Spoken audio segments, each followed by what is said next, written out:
RX Television on rxmuscle.com. This is Iron Debate, the show where we settle the scores. I'm your host, Seth Feroce. We have an exciting mega episode here for you this afternoon. What was going to be an Arnold Classic preview, basically a deep dive into Big Ramy, William Bonac, and some of the top competitors. We did a little bit of a pivot.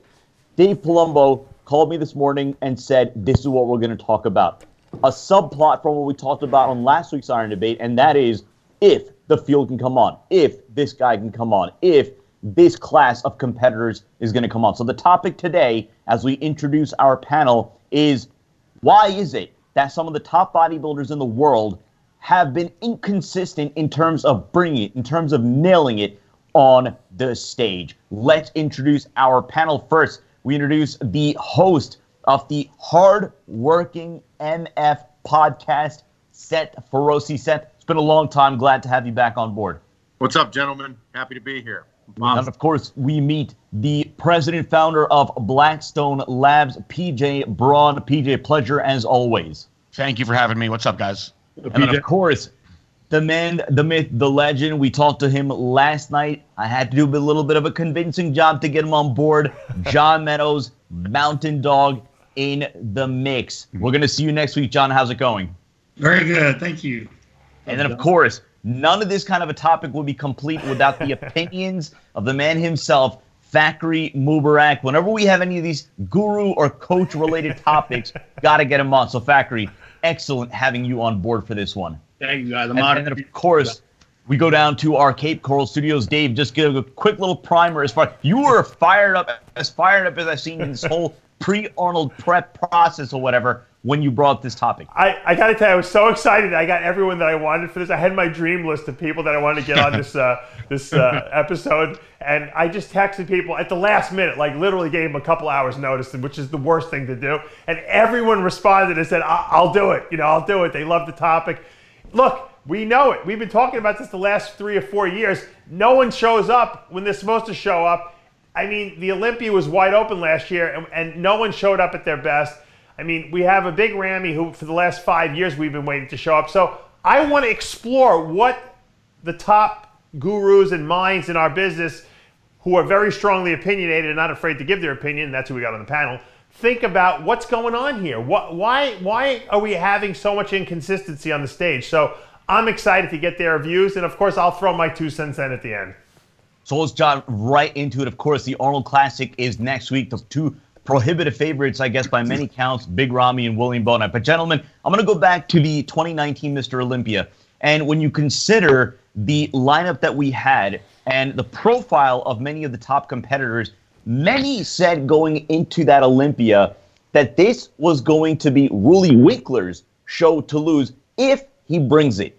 2 years before that, this would have been Ramy's best chance to win the Olympia if he brings it. And that seems to be the underlying current behind all these upcoming big shows. If he brings it, if they bring it. Seth Feroce, let's go to you first on this one. Why, in your opinion, have the top bodybuilders over the last few years failed to consistently bring it?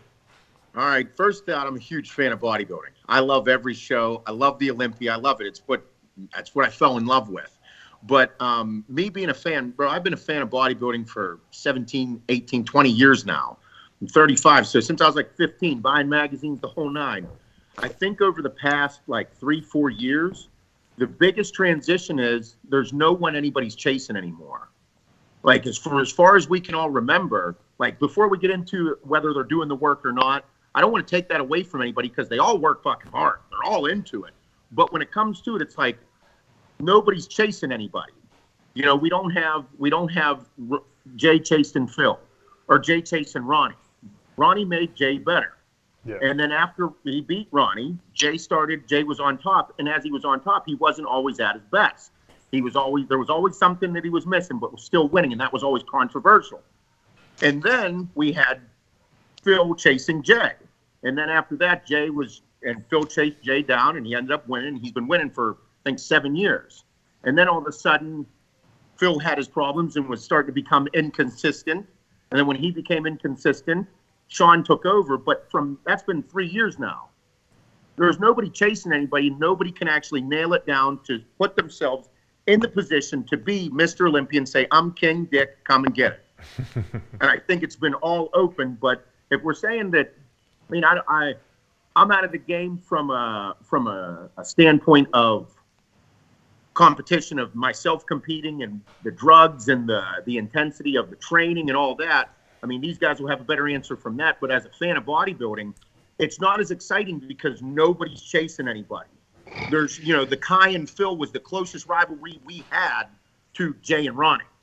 Like everybody. I mean, I don't disagree with that, but what does that have to do with all the other guys that just don't show up well? Everybody should be trying to make a name for themselves, every single person. Absolutely. I don't disagree with you there. That's where it comes in. Like, I mean, whenever I went into this, one of the reasons that I loved it was because there was no rules. You could throw it all on the table. Yeah. And if people were throwing it all on the table from every single aspect, bro, you're laying your life on the line because we all know when it comes down to peak week, like you're willing to do whatever it takes. Mm-hmm.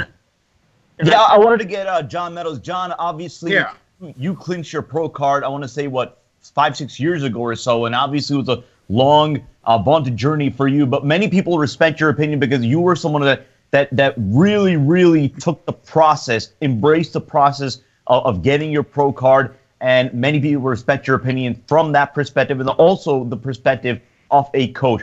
In your opinion, why have we seen this recent trend in bodybuilding of the top bodybuilders not being able to nail it consistently? So, first of all, I'm having some internet stuff here in the city that's going up and down. So if I disappear, it's not because I don't like you guys, all right? I had a shitty structure. I have a wide pelvic girdle. I have narrow clavicles. And my only prayer was to show up in really good shape. And to me, to get into the kind of mind-blowing condition that can overcome people with better genetics, there's a level of suffering that's involved. And not many people are willing to do that. They're just not. Maybe you can do it for one show and win your pro card, and then you know how bad it's going to be, and you get kind of in your comfort zone. But to get down to 5%, 6%, any one of us on this podcast could do that pretty easy. But now when you start talking going to 3.9% body fat underwater or 3.7, which is what I did underwater at High State, that took me 1,600 calories for 4 weeks. That took me being nearly unconscious during the better part of every single day. And not many people are willing to do that. They're just not. And I'm not saying everybody's lazy. I'm just saying that some people, they're just not willing to go there. That's just the hard facts of it. PJ, I want to go to you because you're recently removed from being, I guess, a quote competitor. Now, obviously, more on the coaching side and obviously the business side. That is a narrative that many current IFBB pros have refuted passionately, that they are willing to suffer. So when it comes to suffering, in your opinion, what exactly does that entail? Well, I can tell you a story. In 2007, I worked with Dave Palumbo. And I always tell people this had to be the hardest that I've ever worked. I may have worked close to this hard, but never harder than that. And I was already doing 2 hours of cardio a day, and I was following his plan to a T. It was my first year working with him. I was going to do whatever the fuck Dave said to a T. And I saw him a couple weeks out. We went to pose for Steve Weinberger. And, Steve said he looks great.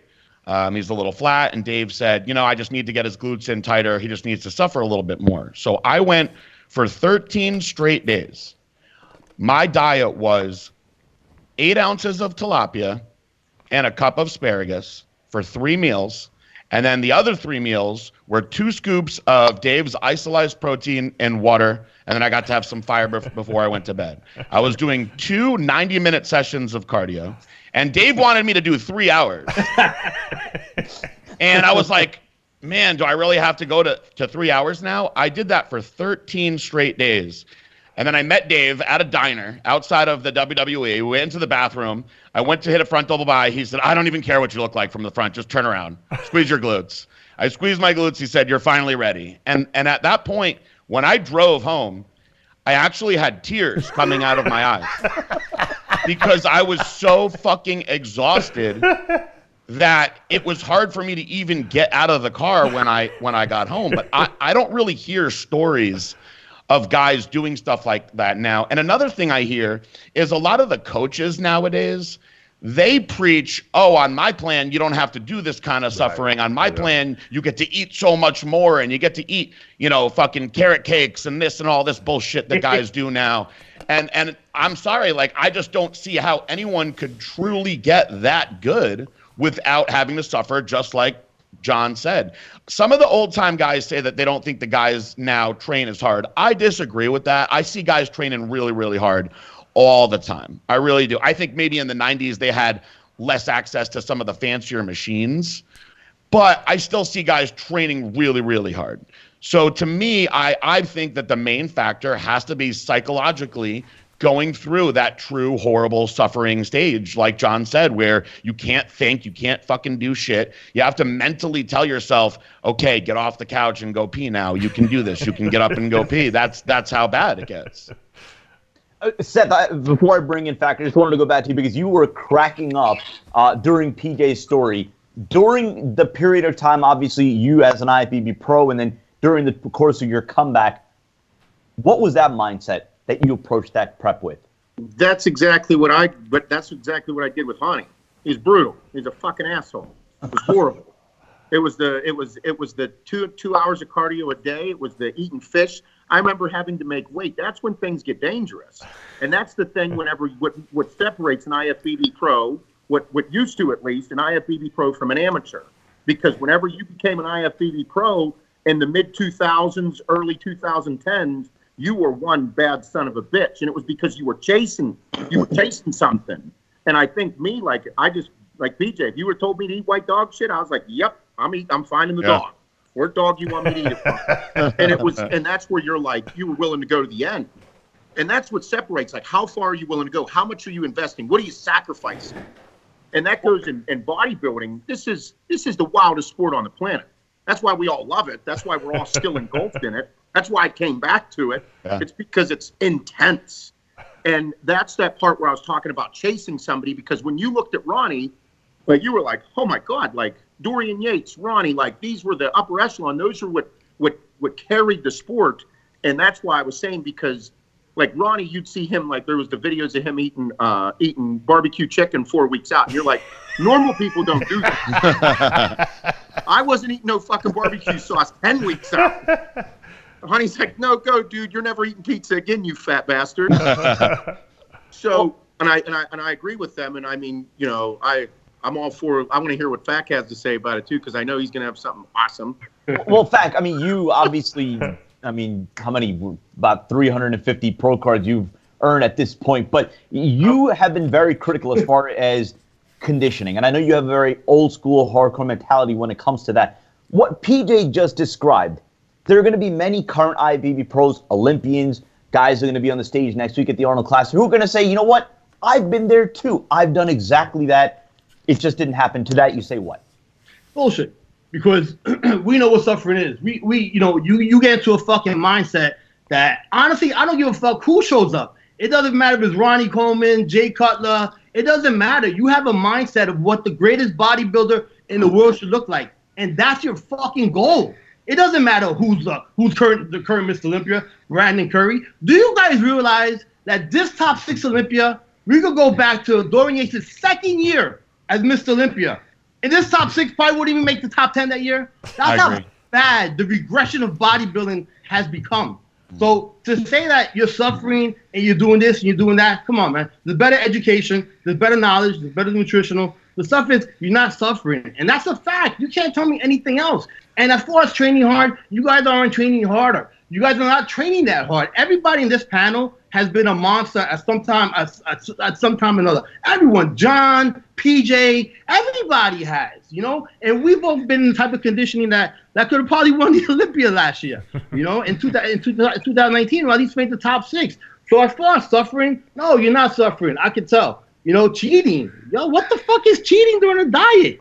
I mean, what's a cheat meal? Like, seriously, man. I went 9 months in 2005. I had 2 cheat meals. 1, the barbecue for my birthday, and 2, it was literally a barbecue like 2 days after my birthday. So that was my 2 cheat meals in 10 months. in 10 months. So to me, it doesn't matter who shows up. You have an image of your head what the greatest bodybuilder in the world looks like, and that's the image you want. You want to look like Ronnie Coleman. You don't want to look like the current Mr. Olympia. You want to be the best of all time when you compete, and that's a fact. Well, in fact, let me ask you, in your opinion, what exactly does suffering entail, and what do you think today's top pros, in your opinion, are not doing?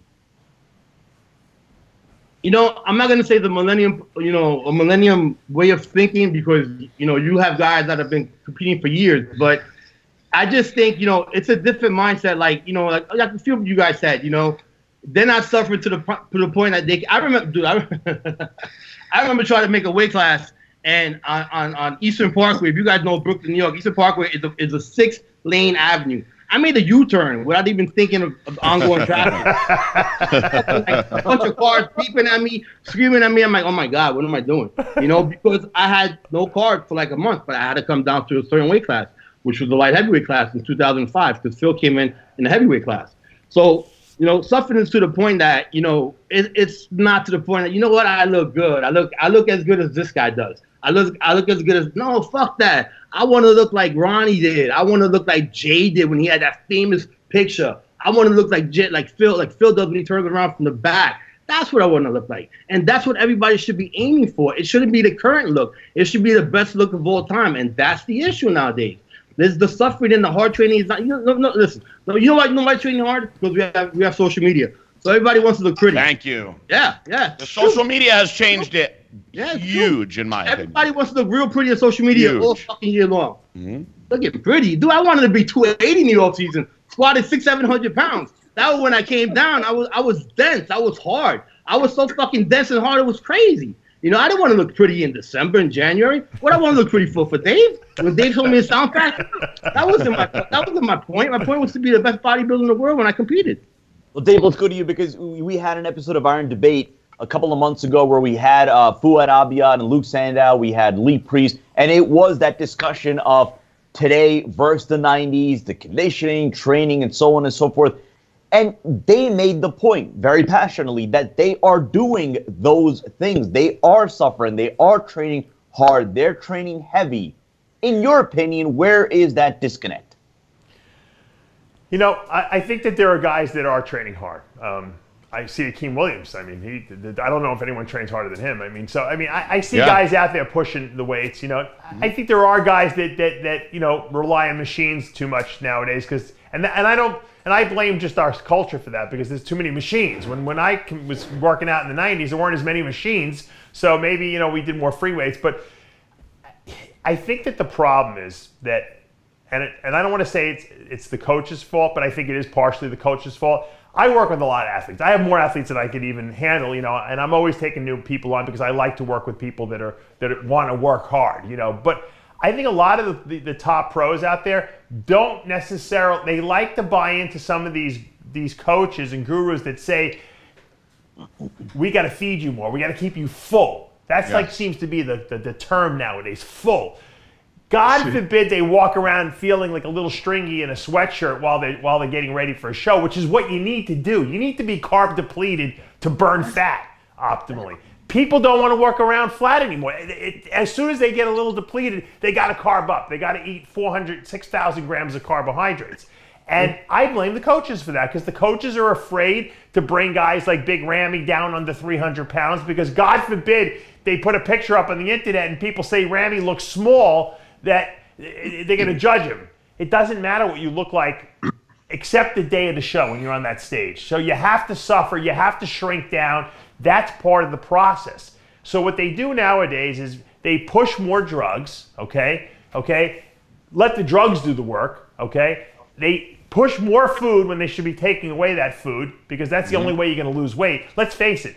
You can't eat a ton of food and still get lean. It doesn't happen. Your body will not burn that fat that's in that hard to burn fat, we call that kind of gets between the fibers, because that fat, when it disappears, gives you that Dorian-esque look, and he really defined that look, that grainy look that you could only, the pictures don't even depict it. You had to see Dorian in person to understand what he brought to the stage. That's what I had in my mind when I wanted to get on stage. And it's funny, but I didn't do this purposely, but every guy on the panel was a freak. At one point, they all got super crazy lean. Every one of us here, so we know what we're talking about. There's not one guy in this panel that you couldn't say at their best was absolutely flawlessly shredded to the bone. So we know what it's like to get like that. There's no reason why Ramy cannot get hard. I don't believe this bullshit that, he's big and he's got big muscle and it's a different type of muscle. Bullshit. If you diet hard enough and you suffer, you will get shredded.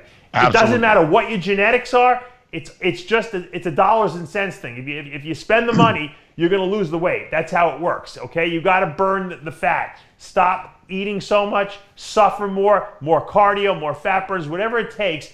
Everyone can get in shape, no matter whether you have Dorian genetics or you have the worst genetics of all time. Anyone can get lean, just like anyone can put muscle on. How much muscle is a different story, genetically speaking, but all the top guys in our business have tremendous amounts of muscle mass. They're just not getting lean enough because they think they're afraid to get too small. And maybe PJ made a good point. Maybe it's because they're afraid of their social media following dropping a little bit if they think they're, quote, losing size or something like that. Oh, we're going to get to the social media angle, but Fakhri, if you want to respond. I just want to add something too. I think the coaches nowadays are so scared to lose clients that right. It's true. They're allowing their clients to say, you know what, you can eat this because John is going to be too tough, or Fakhri is going to be too tough, or any of us are going to be too tough on our clients. So come with me and you can have like carrot cake. Come with me, you can have a cheesecake. Come with me, you can have this. That's bullshit. Go with them. Go ahead, go with them because you know what? 5, 6, 7, 10 years from now, you're still not going to have your pro card. So if you want to eat that shit, go and eat that shit because that's what's going to happen. It's all marketing though. It's just bullshit marketing for them to make money. It's sad, I think, because I think a lot of these younger guys and some of the guys that should know better are like, all right, well, I'm going to put my trust in this guy. Maybe he got one guy in great fucking shape, or maybe had somebody that had amazing genetics that looked good, so they're going to go follow that guy now. So the amount of people that ask me, like, what did you do different, with Keon from the New York Pro to the Olympia to get him in so much better shape? I mean, he only ate 6 things the whole fucking time. He really did. He only ate 6 things the whole time. And I think that part of it is also when these guys have to make a weight. Like, would you guys agree that some of these classic bodybuilders are coming in really fucking good shape, and part of it is because they have to suffer to make the weight? Yeah, 212 guys I think that a lot of these open guys, they don't have to make any weight, so they're just trying to be as big as they can be on the scale and have the biggest number that they can, because they're looking at that as, I'm going to be the biggest, nastiest guy on stage. And because they don't have to suffer down that same way, because there's no limit saying, hey, if you don't make this, you can't compete, what is the drive to go through that suffering? I mean, the one guy that comes to mind, like you brought that up about it, the guy that made the biggest splash last year was that Patrick Moore. Yeah. Right. Yes. Yeah. He's the one that floored everybody and just jumped in right out of the gate. And it's like, then you start looking around and you're like, he probably should have been higher. Whenever you're looking at it, it's blatant as day. It goes right back to what Fact said about, like, bro, he was bringing his best package. Dude was in shape. He's got great genetics. He works hard. You see it happen. So, I mean, that's where I'm lost about it, because I've been out of the game for so long. If I came back in, like PJ said, I know 6 drugs I'm taking, I know 6 foods I'm eating, and I know I'm going to have a great relationship with my cardio equipment again. Yeah. Like, that's as basic as it gets, because the drugs today, I don't know if they're better or worse or whatever we want to say, but pretty sure the staple 6 that I took are some of the reasons I look like I did. Yeah. I wouldn't change anything. And if I came back at 212 pounds, I'd be dry as a bone. I have to be, and those are, and the Patrick Moore's the best example I could use. And same thing with that Hadi Chopin. Like, he was nuts. Yeah. Nuts, dude. Conditioned head to toe, full. Absolutely. So absolutely. Hadi has no social media, and he's in Iran, so he does freaking train hard, man. Yep. You know what I'm saying? It's like, so that's what we're going at. It's like, like, he's not on social media.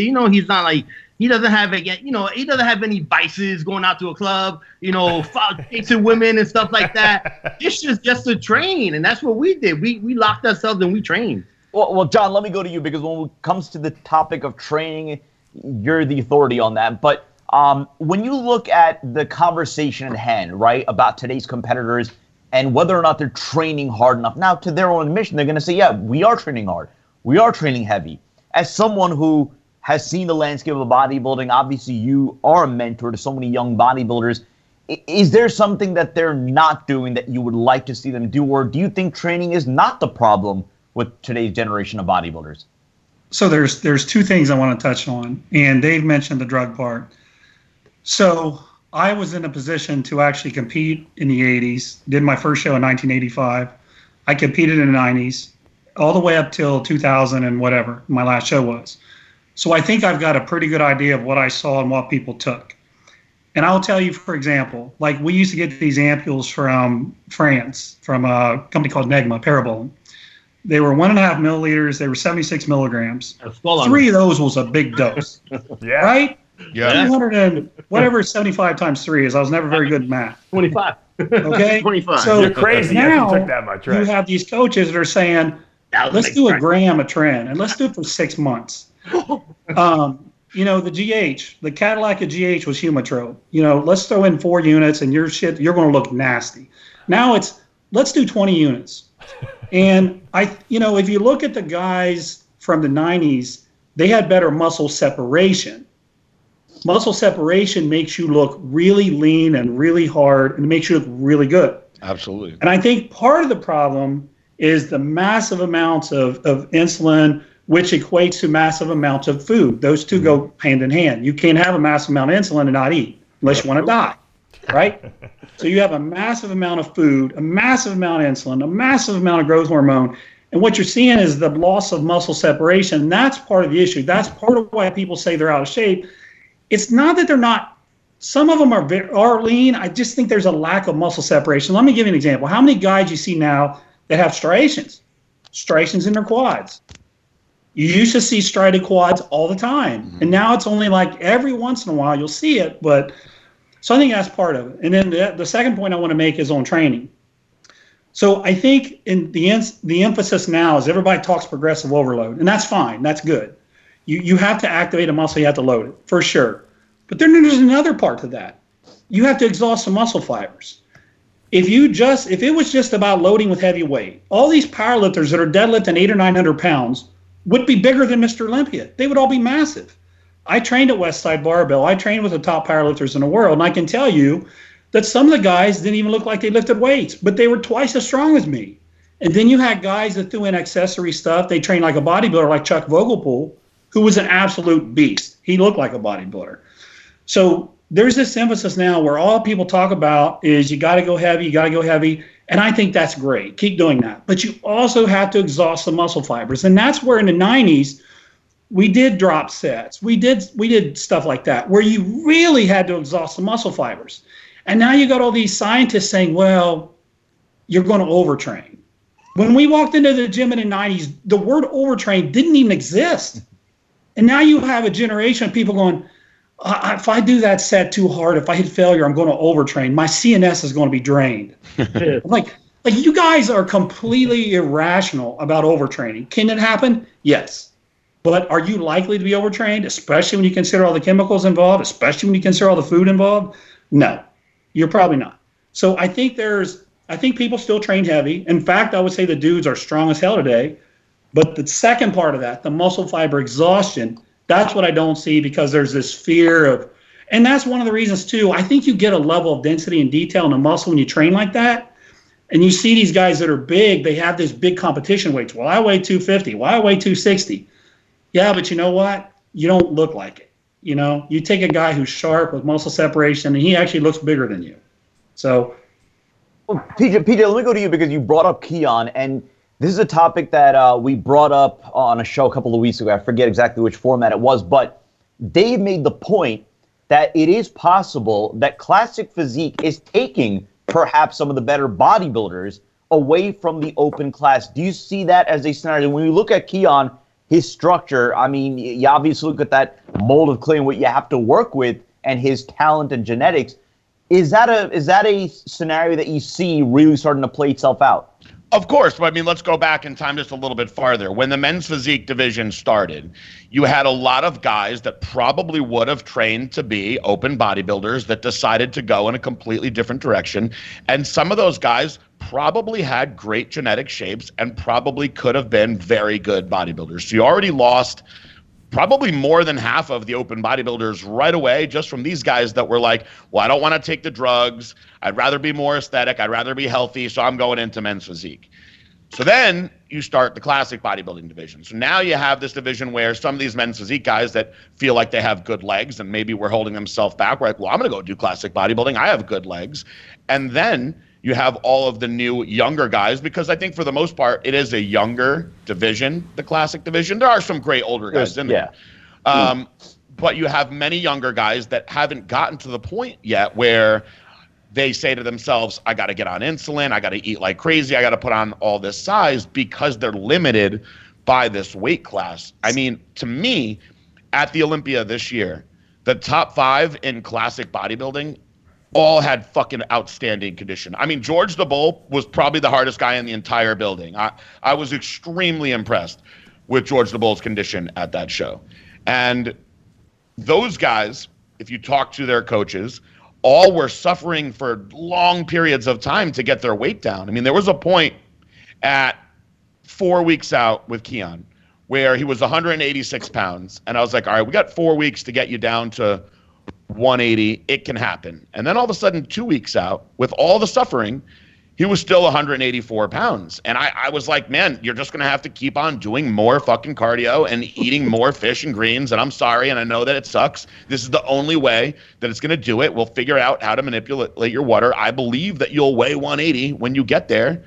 And that's it. And I know the same thing with George the Bull. He was like shredded at like 205, 206, but he had to come down to like 190. So what does he do? He just suffers. So you've got some very, very good classic bodybuilders that probably, I think some of them, I know some of them are going to end up in 212 anyway. But I think that the ones that want to stay the same size, that are okay, especially if they're doing really well, won't push the drugs. They don't need to take the insulin. They won't do those things to go into the open division. So yes, you're going to lose a lot more quality just from that as well. Seth? Do you think we're in a transition period that we all fucking hate? In what sense? And okay, so that's why. Yeah, what PJ just said, these guys are going to start transitioning up, like Keon, like George the Bull, like they're going to start progressing out of it. I mean, look at Flex Lewis. Flex Lewis is going into the open class. There was some people that were pissed that he got a special invitation, but you're like, come on, give me a break. 7 times give me a 10, break. yeah. Like, don't say that shit. Put the dude in there. Let's go. Because 100%. if he shows up 15 pounds bigger than he is at 212, if he's 225 to 230 in the same look that he has, oh boy, it's going to be ugly. So those are the things that goes back to what John said about the illusion with the muscle separation, because it changes the look of everything. So, I mean, I mean, as a fan, like I look at this all because I don't compete anymore. I don't coach anybody. I just strictly watch it as a fan, and I look and I'm like, are we in that position where it's like we're just watching it move slower than we all want? Are we going to see some of these younger guys or some of these guys from Classic and go into 212 and 212 into the open? I mean, look what Hottie did. Everybody's like, oh, Hottie and Flex should go up against each other at 212. Nobody wants to see that anymore. No. Everybody wants to see those two go at open class because they know they're going to bring it. Yeah. So, I'm super curious to see what Flex does as an open class bodybuilder to see if he still gets in that crazy, hard, nasty, grainy condition. The thing that their butt cheeks, like that's nuts. I'm sorry. Sorry, Seth. The thing with a classical physique and men's physique, as Dave, you've been around for a long time. You know those physiques have always existed, right? Yeah, of course. It just wasn't a category. John, we've both been around for a long time. You know, those physiques have always existed. There was never a category for them to compete in. Those are usually the guys that couldn't become bodybuilders, couldn't become monsters. So they gave them a platform, a division to compete in. Now, we all of us know on this podcast right now that they're not taking 250 milligrams of test per week, 500 milligrams of test per week.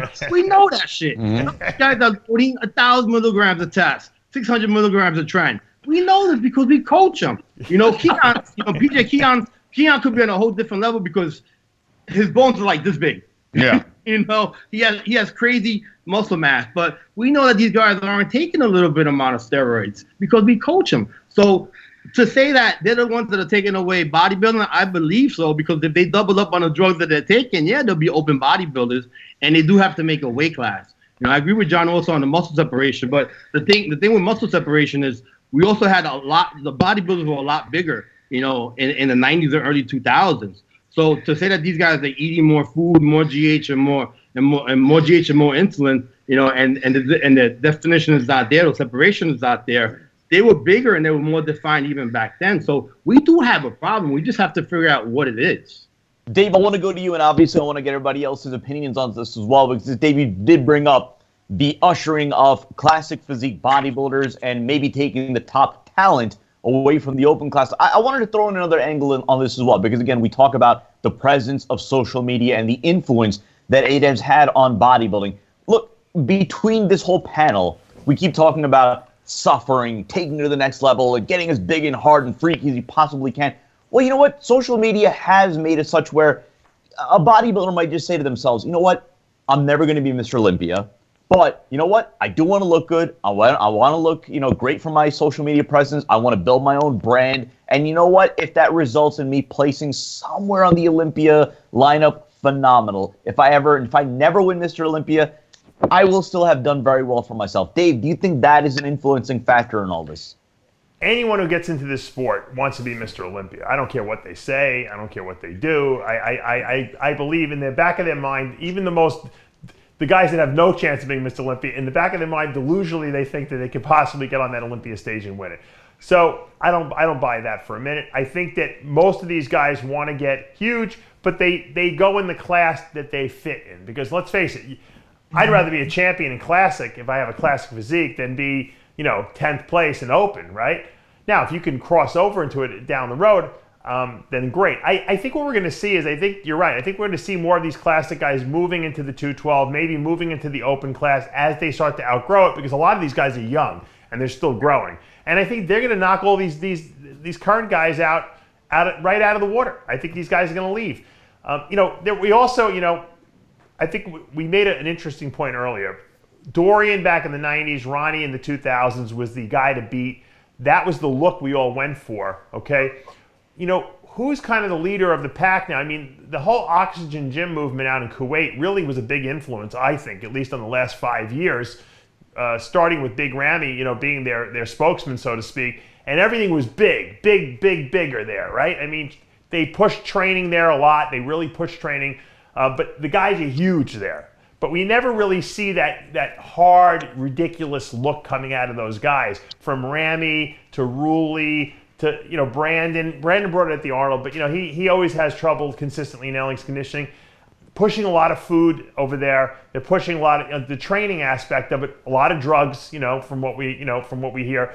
But we're not seeing the grainy look coming out of that. And I think everyone's watching Oxygen Gym and those guys over there in Kuwait, and they're trying to emulate that. And they think that's the look that the judges want. And I think the judges, you can't blame the judges. The judges judge what's up there. They can only judge what's up there. Just like at the Olympia this past year, Brandon was the best guy. I mean, you could say he could have been better. You can say he wouldn't place in the 90s or whatever you want to do, but he was the best guy up on that stage, and I think they got the right guy, and that's all they can do is judge. It's not their responsibility to bring the guys into shape. The judges just judge what's put in front of them. But why can't guys like Cedric bring it? Well, we know he doesn't listen to what his coaches say 100%. Cedric listens to what Cedric wants. Ramy had 18 different coaches over the last 5 years. That's a problem, obviously, consistency-wise. Rulli, we don't really know what's going on with Rulli. We hear injuries, we hear this, we hear, you didn't show up in Oxygen to train the full. We have a lot of excuses, but obviously the guy's enormous, but he's inconsistently bringing it. I don't know, maybe his focus is not really where it needs to be. But it seems like the guys that should be winning these shows are not. Phil Heath was probably the most consistent Mr. Olympia of all time. I mean, granted, he might have had some abdominal distension problems that last 2 years, but he never ceased to be in his best shape ever. And that's Dexter's thing too. Dexter's always in the best shape. And that's why those guys have probably won more shows between the two of them of anyone else who's currently competing. So I just think that, what we're looking up to, the standard right now, is still that Oxygen Gym mentality of big, full, And I think people have to take that out of their head because that's not what the judges really want to see. The judges want to see conditioning, detail, okay? And of course, obviously presentation and muscularity is important, but you got to bring the conditioning. And I think there's a lot of people missing a lot of opportunities, the Cedrics, the Ramys, okay? Because they're not bringing their best look ever in. William Bonac, notice I didn't throw him in that group. William Bonac is also probably one of the most consistent guys, and that's why you got a guy who a lot of people didn't think would go very far, and he's placing second at the Olympia and winning Arnold Classics because he's beating guys that have better potential to be better than him, but they're just not bringing the level of conditioning they want. Mm-hmm. Guys, so let's touch on Big Ramy. Obviously, he's going to be at the Arnold Classic next week, and from I want to say since 2014, he's had a seemingly different look at every big show. You look at 2015, came too big. 2016, when he was working with Chris Aceto, brought that downsized look, which had some calling him medium Ramy. 2017, finished second runner-up to Phil Heath. What look do you need to see out of Big Ramy next week at the Arnold Classic? And in your opinion, what do you need Ramy to do in order to achieve that look that we've been craving to see for the last 5-6 years? Fact, let's go to you first on this one. Man, I think it's symmetry because when you look at him, them quads are like ridiculous. They're like Muhammad Mustafa quads times 5. The quads are like crazy, man. So, we never want to bring down a body part, but that's something that he needs to work on, the conditioning. His waist is tapered, but it's just the overall condition. Like when he turns to the back, you got to see those glutes. You got to see the hamstrings where you can stick your fingers into the fibers of the hamstrings. Be so skin, your skin so thin that if you clear up against the wall, you start bleeding because you literally have nothing in between your skin. We've all been there. So it's conditioning and symmetry for Ramy. He has unlimited potential. He has the size. He has the symmetry to the point that you could bring down his quads, but he has what it takes. But at the end of the day, like we've all said, it's conditioning, man. I mean, this is the first time we saw Death Face with him. Yeah. A picture that was circling around. Yeah. I mean, he had the Death Face, the sunken in eyes. I mean, I'm hopeful. Yeah. I want to see it because everybody knows that it's there. If that dude, like you said, it's like, whenever I still do cardio this day, like I'm walking, I'll still search for the insertion between my glute and my hamstring. I still feel it. And it's like, as you get leaner and you start feeling your butt cheeks, they're all shredded, you're feeling feather. Like, that's what I always would push for. And I'm like, I want to see where it's like, I mean, it sounds a little funny, but I want to be able to be like, put your fingers right there and be like, that's the shit you need right in there. I want to be able to see, I mean, I'm hopeful because we haven't seen that dude have Death Face yet. And it looked like he had it. So, I mean, you need to be able to, everybody knows like the iconic Kevin Lebroni face. Yes. Dude just looks like he's dead. I'm like, that's everybody when you're walking at a show, whenever you're backstage and everybody's got their jumpsuit on, dude looks small as hell, but looks like he's about to die. His eyes are almost fucking yellow, and you're like, ooh, this is going to be some wild stuff here. And that's what we don't see today. But I mean, he looks pretty close. So maybe this might be the show that like steps up, and then hopefully they consistently push. But I'm excited. I want to go. Well, Seth, you specifically, describing yourself now, viewing this from a fan's perspective, when you see Ramy walk out of that stage, what kind of a look do you absolutely want to see with that 1-year hiatus off the stage, and again the different looks, the downsized look, the big? What do you want to see out of Ramy? All right, this is going to sound really bad, but I'm just saying it because when it comes to these sports and why we all loved it and why we love the UFC and the big boxing and all this shit, bro, we want to see the wildest shit we've ever seen. This is why I want everybody in the industry to always get fucking paid. Like, this is why everybody should be making money, being the best athletes on the planet, because, dude, you're going to the end. I want you to go to the end. That's why I bought the ticket. That's why I support the shows. That's why I'm there, because I want to see the wild shit. I want to see the dude bleeding from his ear. I want to see Randy look like he's right there. That's why we do this. That's why we get paid. That's why everybody should be. So I want to see the wildest shit I've ever seen. And that's like, oh, well, we got to worry about our health. I mean, I worry about my health now. I grew a fucking conscience. Okay, when I was 25 years old, No, I didn't give a shit. I was like, let's do it. Like those times when you feel like you're gonna pass out, like after cardio, you lay on the ground and be like, okay, you have to take your shirt off or you're gonna overheat and die.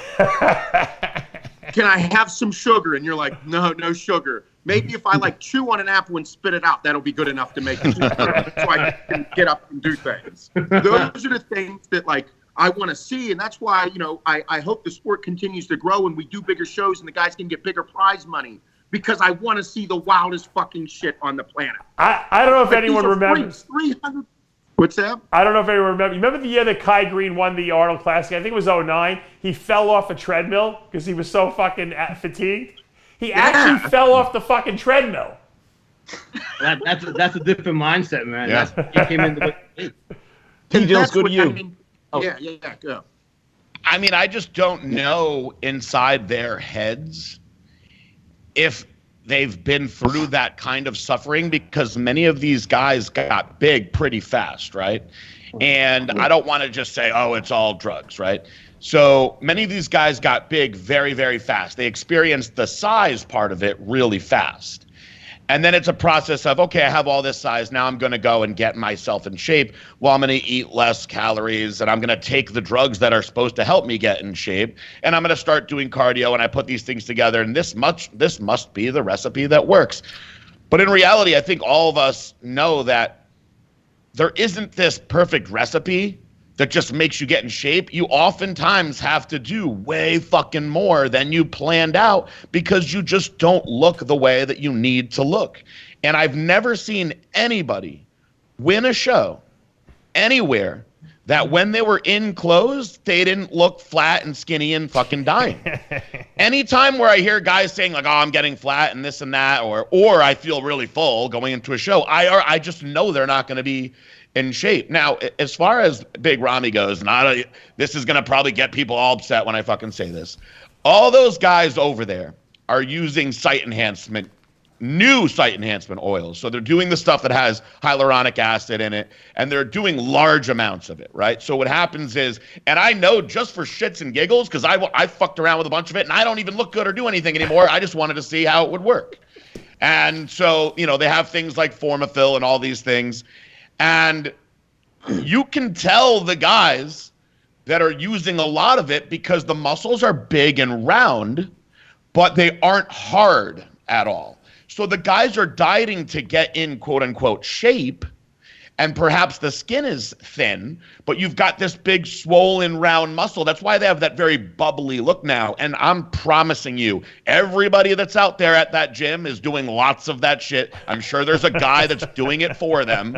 That's like the master. You put this here, you do this here, you do this here, and you're going to look a certain way because they all have a very round, bubbly look. I think that hurts it a lot as well. I think it's cool to see somebody look like a giant bubble like that, but I think that it makes it impossible to get that hardness, to see those striations while doing all that as well. So for somebody like Big Ramy, I mean, those quads had a lot of that stuff in there. So suffering down, but still having all that stuff in there, I don't think that you're going to see the right look either. I think that you've got to kind of take a little bit of a purist look. And I'm not saying the guys in the 90s didn't have, you know, GH and insulin, but I don't know. Maybe they didn't really have that much GH and insulin back then. And maybe if they did, they were using just a little bit. I know that they didn't have all the fancy oils and shit back then. I know that they didn't.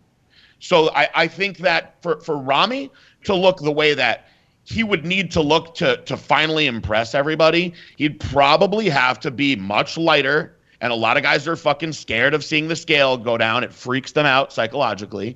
He's going to have to be much lighter. And he's probably going to have to leave that shit out of his quads that are already enormous already and just go through the suffering to get that dry condition out. And just for the record, I personally thought that Hadi could have won the Olympia, and I had really good seats. I honestly thought that he looked fucking phenomenal. I wasn't upset that Brandon won. But if you want to really look at somebody that obviously did their work and suffered hard and was in goddamn really, really good shape in this generation, Hadi is the guy that I'm most interested in watching now. Do we still have John? Do we lose John, Tyler? Yeah, I think we did. We lost. All right. So, Dave, come let's back. get a final word out of you in terms of Big Ramy, this discussion that we just had. What do you need to see out of him next week when he walks out on stage at the Arnold Classic? I think PJ had made some really good points, and I tend to agree with a lot of what he said.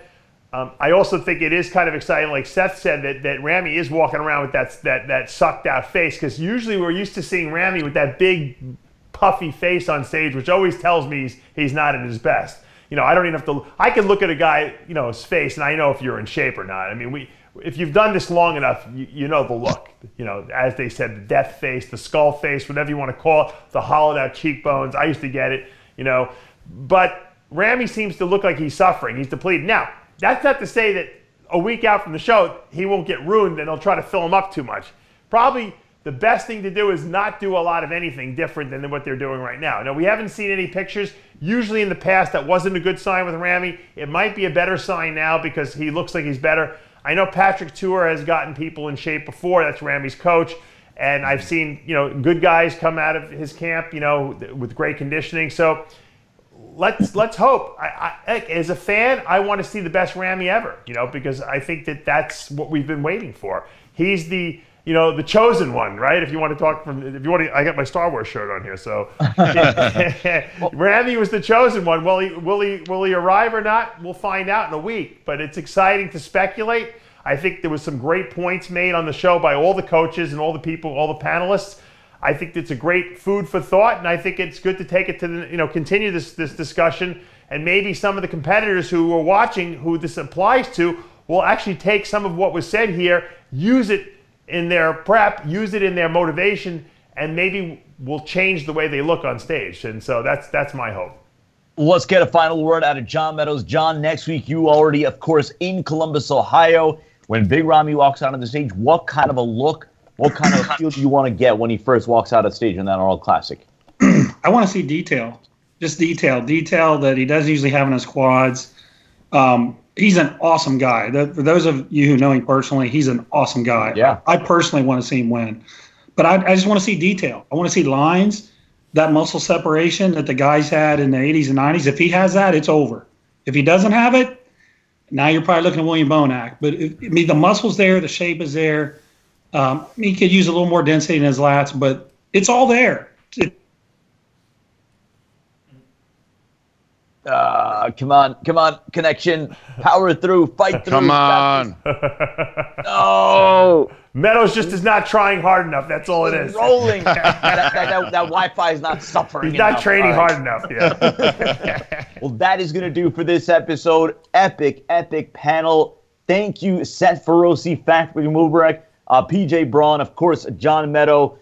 No thank you to his Wi-Fi connection. We will hope to get that better next time around. Of course, Dave Palumbo in our RX Muscle Cape Coral Studios, and our producer, Tyler Short, doing a phenomenal job as always. I'm Sadiq Faruqi.